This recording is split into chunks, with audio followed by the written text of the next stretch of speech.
stabilization factor came into play in 2010-11, and I always have to correlate these in my mind, because when you start looking at the amount of the budget stabilization factor, oddly enough, it tends to be about the same as the mill levy override.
There's the red line.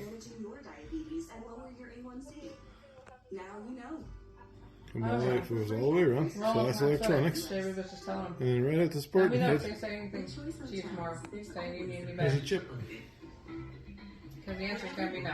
And we've talked a lot about the economy and the economic needs, and the people are hurting. Well, people are hurting because of inflation. We all know that. We all experience that. We all buy bread and we all buy gas, and it hurts all of us. But the people who are hurting the most are the people who are renting. Those of us who own our homes, right, are spared some of the worst that inflation does to our community. The people that are hurting the most are the people not in the middle and not at the top, but the people at the bottom, because they're renting and the rents continue to go up. Well, it is our homeowners and our business owners that pay this tax. And it is largely the people at the bottom and our renters who benefit from this. And they benefit from it in a number of ways. They benefit from it because they're the people that depend on our busing. And that will happen. It will happen that we have to extend bus routes. There will be no way around it. At some point, we will ask kids to. That's why so many school districts began passing MLOs in 2009. You can watch the numbers go up beginning in that year. And what we began, well, what that did was produce a system of haves and have-nots. There were those that had passed MLOs and had, and there were those that did not and they had not. And in 2017, we joined the group of haves. And it has made all the difference.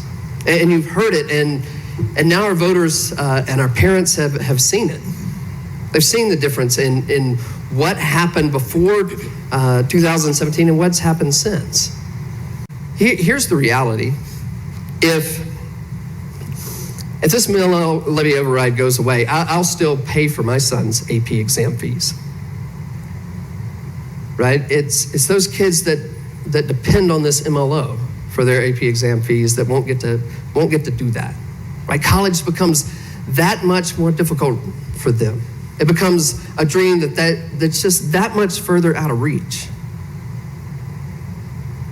Minutes. All right, Dr. Pilch, President Matthews, Board of Directors, thank you for having me. I'm Erin Snyder. I am an elementary educator. I'm also a proud Greeley resident and lifelong, I can't remember exactly what Amy said, but I'm a product of District 6 as well. My 3 kids never actually